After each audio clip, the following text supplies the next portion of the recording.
10, 9, 8, 7, 6, 5, 4, 3, 2, 1,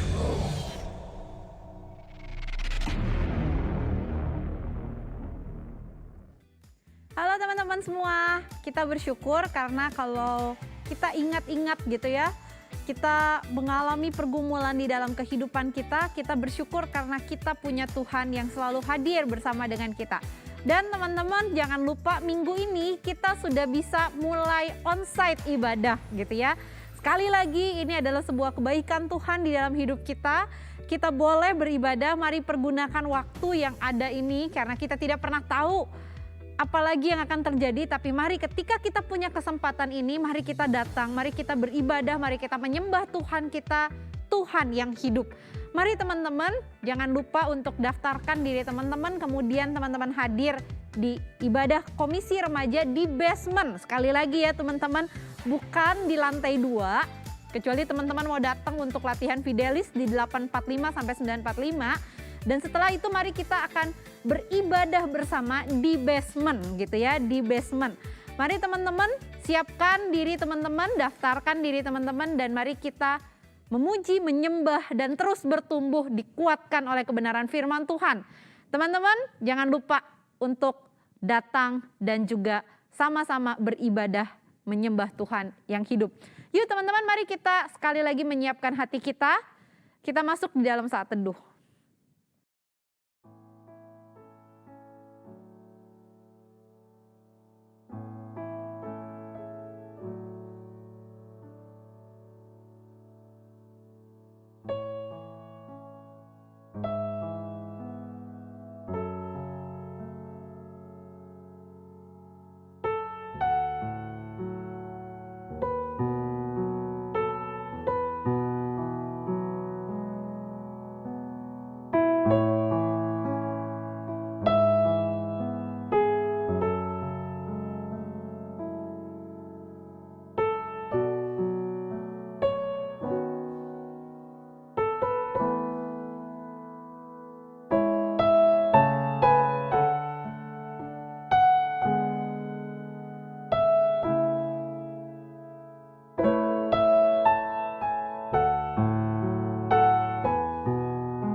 Hai guys, gimana nih kabar kalian semua di bulan Mei? Masih pada semangat atau udah pada angkat tangan? Bersyukur banget kita bisa ketemu lagi di Be With You. Aku mau tanya deh, menurut kalian tuh victory itu apa sih sebenarnya? Kalau diartikan ke bahasa Indonesia kan artinya menang. Tapi apa sih yang membuat kita merasakan victory tersebut? Mungkin victory yang kita tahu kayak bisa dapat nilai yang bagus, bisa masuk ke kampus impian, atau mungkin sekedar menang dalam main game. Tapi apakah itu semua merupakan victory yang diyakini oleh Tuhan? Kita sudah melihat Tuhan Yesus mati di kayu salib dan bangkit untuk menebus segala dosa kita. Kita yang seharusnya berada di posisi tersebut malah digantikan oleh Dia yang Maha Kuasa. Ia telah mengalahkan maut supaya kita tidak mati binasa. Itulah victory yang sesungguhnya dari Sang Juru Selamat untuk kita. Untuk hidup bahagia bersamanya hingga kedatangannya yang kedua kalinya. Mari dengan semangat kita nyanyikan pujian. Bangkit, serukan nama Yesus.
Tuhan, kami mengucap syukur karena kami punya Tuhan yang dapat kami andalkan di dalam kehidupan kami. Lika-liku kehidupan kami boleh terjadi. Naik turun kehidupan kami juga pasti akan terjadi. Namun apapun musimnya, apapun keadaan kami, ajarkan kami bergantung sepenuhnya kepada Tuhan yang dapat kami andalkan, bukan hanya kuasanya, tapi juga kasih dan kebaikannya. Hanya di dalam satu nama Tuhan kami Yesus Kristus kami bersyukur dan berdoa. Amin. Teman-teman, hari ini kita akan sama-sama merenungkan satu bagian firman Tuhan yang terambil dari Injil Matius pasal 28 ayat yang ke-18. Demikian firman Tuhan. Yesus mendekati mereka dan berkata, "Kepadaku telah diberikan segala kuasa di sorga dan di bumi." Teman-teman, ketika kita tahu ada orang dengan jabatan tertentu atau dengan posisi tertentu, kita pasti merasakan apa yang namanya takut, mungkin juga segan, mungkin juga hormat gitu ya. Tapi seringkali kita juga mengalami kondisi atau berespon dengan cara, udahlah, gak usah banyak cincong gitu ya. Jangan berurusan dengan orang-orang seperti itu. Rasanya males, rasanya enggan. Tapi teman-teman, saya yakin di dalam kehidupan kita contohnya gitu ya. Contohnya ketika kita punya orang tua, kita pasti banget yang namanya punya rasa hormat gitu sama mereka. Karena kita tahu bahwa orang tua adalah wakil Allah di dalam dunia ini. Ketika kita punya guru atau kepala sekolah, maka kita pun pasti punya rasa segan dan hormat karena kita tahu nilai kita ada di tangan mereka. Jadi jangan macam-macam teman-teman gitu ya. Kita pun pasti merasa segan dan kita gak mau macam-macam gitu ya. Kita hormat dengan mereka, kita gak berani melanggar peraturan gitu ya. Di dalam kehidupan kita karena kita pun tahu panggilan kita untuk menjadi berkat teman-teman. Kita pasti merasakan yang namanya segan kalau di dalam dunia pekerjaan gitu ya. Kita pasti merasa segan, kita merasa hormat dengan para atasan kita gitu ya. Kita tahu bahwa mereka adalah pribadi demi pribadi yang dapat tanggung jawab lebih gitu ya. Dapat kesempatan untuk memimpin kita yang ada di bawahnya atau mengkoordinir kita yang ada di bawahnya. Nah teman-teman, di dalam kehidupan kita kuasa itu sering banget yang namanya menjadi perebutan gitu ya. Bahkan ada orang yang pernah mengatakan seperti ini, kalau mau tahu siapa dia aslinya maka kasih dia kuasa gitu ya teman-teman. Ini adalah sebuah ungkapan atau peribahasa yang menunjukkan bahwa ketika seseorang berada di kuasa atau di posisi tertentu dengan kuasa yang tertentu, maka seringkali orang itu kelihatan aslinya. Nah teman-teman, menarik sekali ketika berbicara tentang kebangkitan Tuhan Yesus, maka sebenarnya kebangkitan Tuhan Yesus menunjukkan bahwa Tuhan kita adalah Tuhan yang punya kuasa atas segala sesuatu. Sekali lagi, kebangkitan Tuhan Yesus menunjukkan bahwa Ia adalah Tuhan yang punya kuasa melebihi segala sesuatu, kuasa yang tidak terbatas oleh apapun. Oleh karena itu Matius mencatat di dalam Matius 28 ayat 18, segala kuasa, ini perkataan Tuhan Yesus sendiri, segala kuasa telah diberikan kepadanya. Teman-teman, apa sih artinya ketika Tuhan Yesus menyatakan, menegaskan kepada para muridnya, segala kuasa telah diberikan kepadanya. Yang pertama teman-teman, yang harus selalu kita ingat, kuasa Tuhan atau kebangkitan Tuhan yang punya kuasa itu menunjukkan bahwa Ia adalah satu-satunya Tuhan yang berkuasa atas hidup kita. Ia adalah Tuhan yang berkuasa mutlak atas hidup kita. Teman-teman, di dalam kehidupan kita gitu ya, dari dulu selalu digaungkan, selalu disuarakan, hidup itu cuma satu kali, maka nikmatilah hidupmu. Hidup itu adalah satu kali dan tidak akan pernah terulang, maka lakukanlah, nikmatilah apapun yang bisa membuat kamu merasakan sukacita, kegembiraan, sekalipun itu cuma sesuatu yang sifatnya semu atau sementara. Teman-teman, seringkali sebagai anak muda kita itu menjadi pribadi yang kebablasan, bukan? Kita menikmati hidup namun secara tidak langsung. Saking kita nikmat, kita lupa bahwa kita pun sebenarnya sedang menghancurkan hidup kita. Teman-teman, di dalam kehidupan kita sebagai anak-anak Tuhan, jangan pernah lupa hidup kita bukanlah milik kita saja. Hidup kita adalah miliknya Tuhan. Hidup kita bukan punya saya, punya gue, mau-maunya gue. Bukan teman-teman. Hidup kita berbicara tentang hidup yang sudah dibebaskan. Hidup yang sudah ditebus. Dan hidup yang dipegang atau dikendalikan oleh Tuhan kita. Oleh karena itu teman-teman jangan pernah lupa. Sudahkah hidup kita ditentukan, diperintah oleh Raja di atas segala raja? Ketika Kristus menjadi Tuhan yang bangkit, maka sebenarnya itu menegaskan bahwa Tuhan yang bangkit adalah Tuhan yang menang. Sehingga kita sebagai pengikutnya adalah para pengikut yang menang. Menang atas apa? Menang atas kuasa dosa. Menang atas hal-hal yang seringkali menarik kita mundur, menarik kita menjauh dari Tuhan. Kita adalah pemenang yang tahu, yang mengikuti Raja di atas segala raja, yang menang itu. Kalau Tuhan kita sudah menang, masa sih kita mau terus menjadi orang yang kalah? Kalau Tuhan kita sudah menang, masa sih kita cuma mau menikmati hidup kita dengan kemenangan-kemenangan kecil saja? Tidak mau menikmati kemenangan yang besar. Apa kemenangan yang besar? Menang atas dosa. Teman-teman, yang kedua, ketika Kristus berkata segala kuasa sudah diberikan kepadanya. Maka teman-teman, ketika kita berbicara kuasa Tuhan yang absolut itu, maka itu pun tidak terlepas dari satu fakta yang sungguh-sungguh terjadi dalam hidup kita. Dia adalah Tuhan yang menyayangi kita.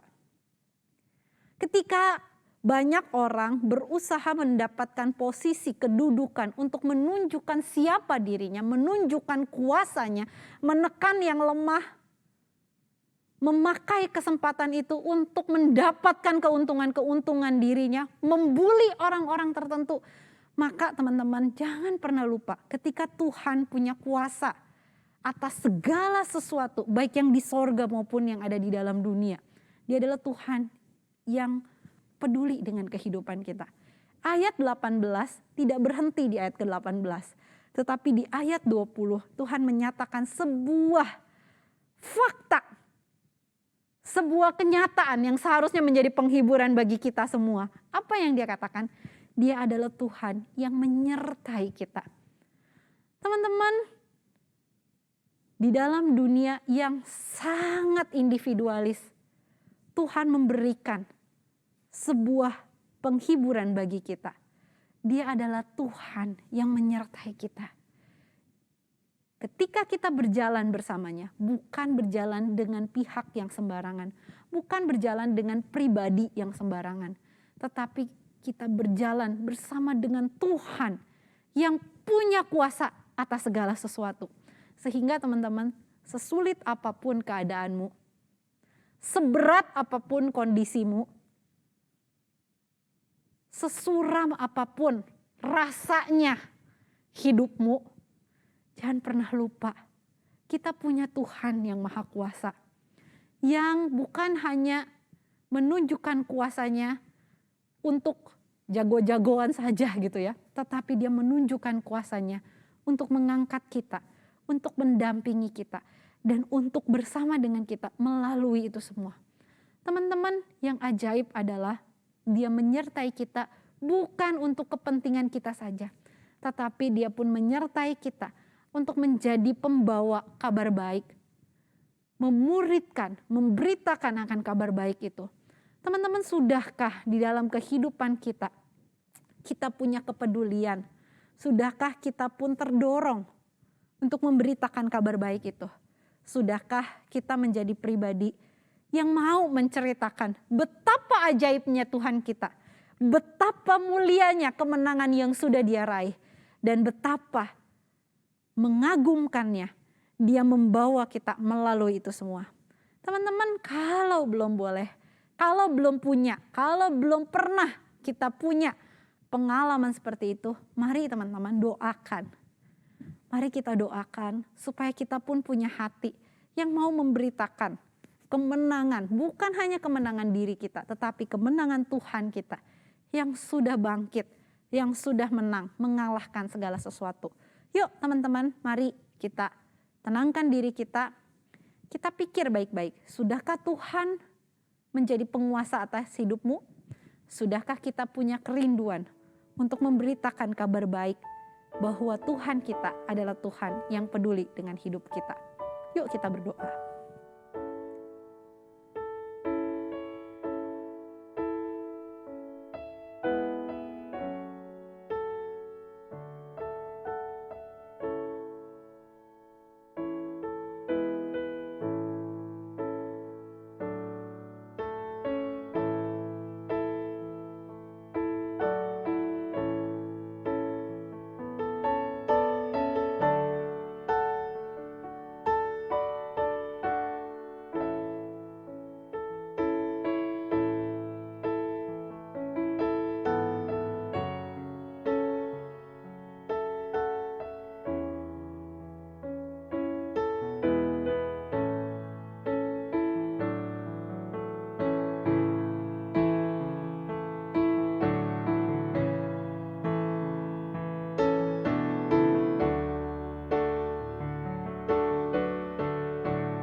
Terima kasih Tuhan kalau kami boleh mengetahui kami punya Tuhan yang menang.